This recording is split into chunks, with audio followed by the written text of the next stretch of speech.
by the way. Because I'm happy. Clap along if you feel like a room without a roof. Because I'm happy. Clap along if you feel like happiness is the truth. Because I'm happy. Clap along if you know what happiness is to you. Because I'm happy. Cause I'm happy. Cause I'm happy. Oh, hi, Katie. Oh, hey, Lorenzo. What's up? Nothing much. What are you doing? I'm look at these beautiful flowers. I think I'm gonna pick some up for my mom because Sunday's Mother's Day. Oh yeah, I almost forgot. I don't know what to get. My grandma. I wanted to do something really fun for my grandma. She does so much for me.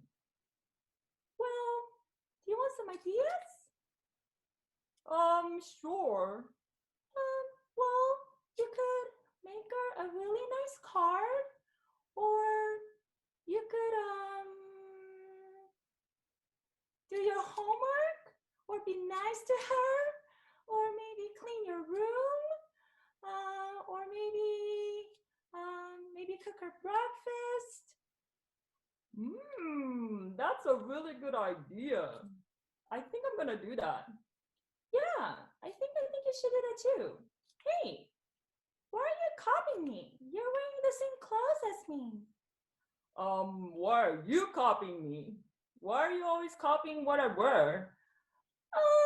Well, this is Young Life's dress, so I always wear this. Oh, and I always wear this jumpsuit from Young Life, so don't copy me. Well, we both got this at the camp, so I don't think I'm really copying you. Oh, fine. Oh, hey, it's 7:42. We're gonna be really late to club. Oh, that's right. It's club tonight. Let's go.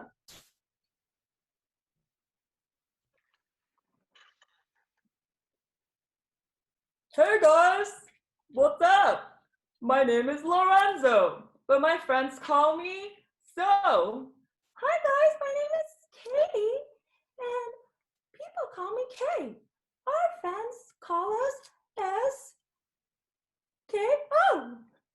You could call us SKO. Yeah, guys, how's everybody doing? Hi, Evelyn. Hi, Evelyn. Where's Evelyn?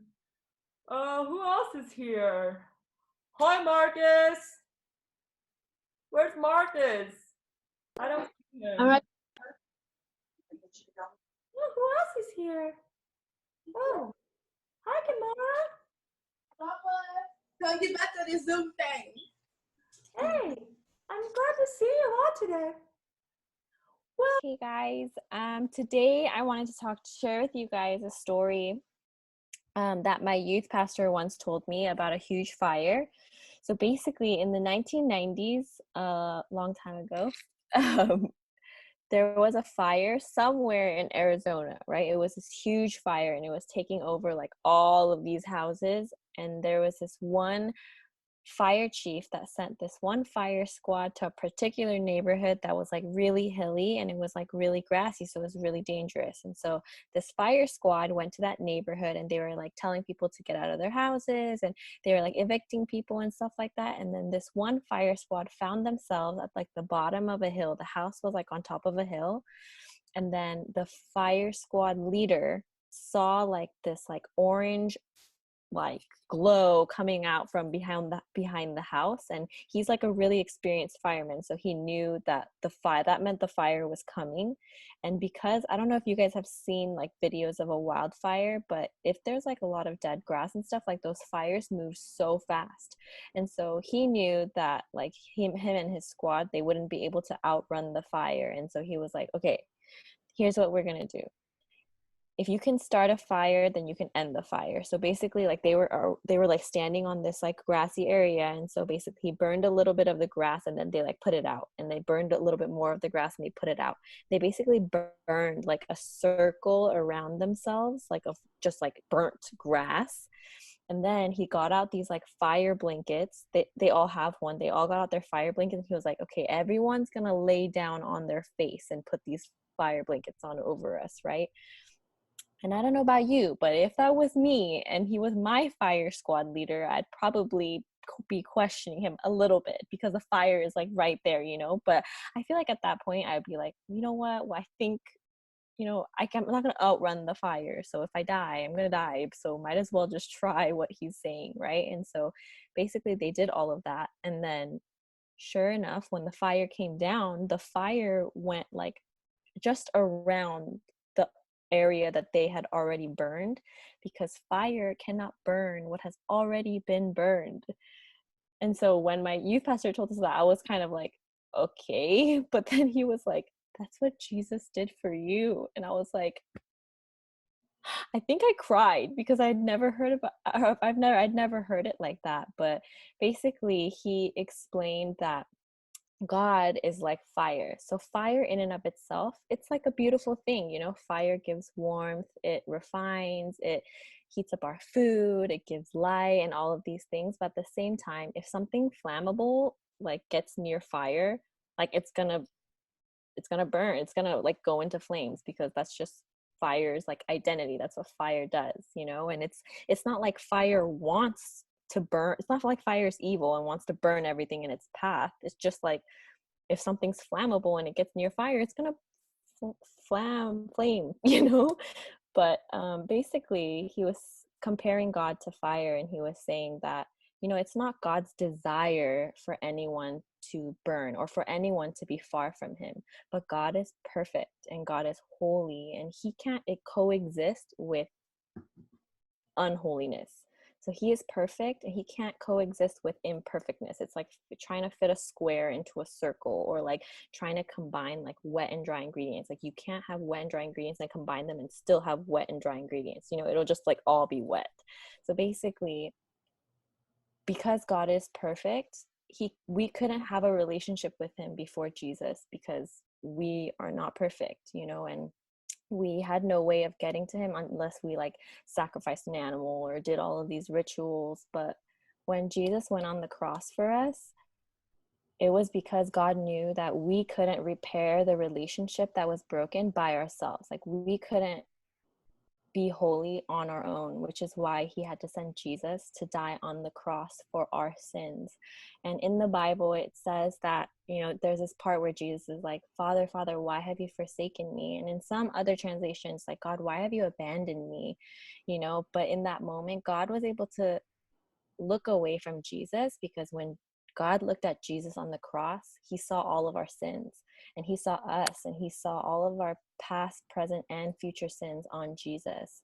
So that when he looked at us, he saw Jesus. He saw like Jesus's righteousness and Jesus's holiness. And so because Jesus paid our price and paid the price for all of our sins, he was like the ultimate sacrifice.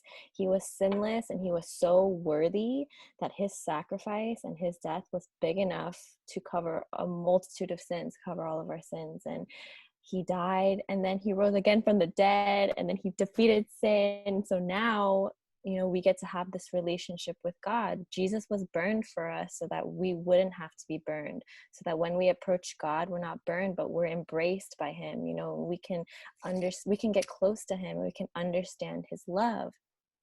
And I think that's really crazy, because I think there are a lot of times that I feel like, like, is that really, like, you know, true? Like, that's, I feel like there are moments that I mess up and like I sin, right? And I like, you know, I'm not perfect and I mess up and I make mistakes. So there are moments where I feel like I don't think I'm really worth it, you know, like I can't really believe that, you know. But it's in those moments that it makes me love God even more, because he saw me, and he saw me in he knew what I would do, and yet he still looked at me and he said, yeah, Becca, like you're worth it. Like, it's worth it to die for you, you know. And on the cross, even though it was so painful for him, Jesus knew that he had to do this so that, like, you and I could know how much he loves him, how much he loves us. You know, he was on the cross and he was like, okay, if I do this, then I'll get to have a relationship with Carlin. You know, I have to do this so that Marcus can know how much I love him. You know, he did that for you and for me. And it's really crazy. And yeah, it's just kind of crazy. And so I think this week I wanted to challenge all of us to really spend time with God, because Jesus did that so that he could have a relationship with you. You know, he didn't do that so that you could follow like all of these rules in a book. You know, he did that so that you could know how much he loves you, and in response to that love, you know, love him back. And so I think I wanted to challenge all of us and myself this week, just to spend time with God. You know, it doesn't have to look the same for everyone. Like, for some people, it could be reading the Bible. Some people, it could be praying. For some people, it could just be like listening to a worship song or watching like a YouTube video about Jesus. You know, there's like a really good YouTube series about Jesus right now. It's called Chosen. It's really cool. It's like Bible in real life, kind of, and it's on YouTube. And so, you know, taking steps throughout the week to really spend time with God, to really think about what he's done for us, and, you know, thank him and do our best to show him and tell him that we love him. And so I think that was my challenge for us and for myself this week. But yeah, that was it. Okay, bye.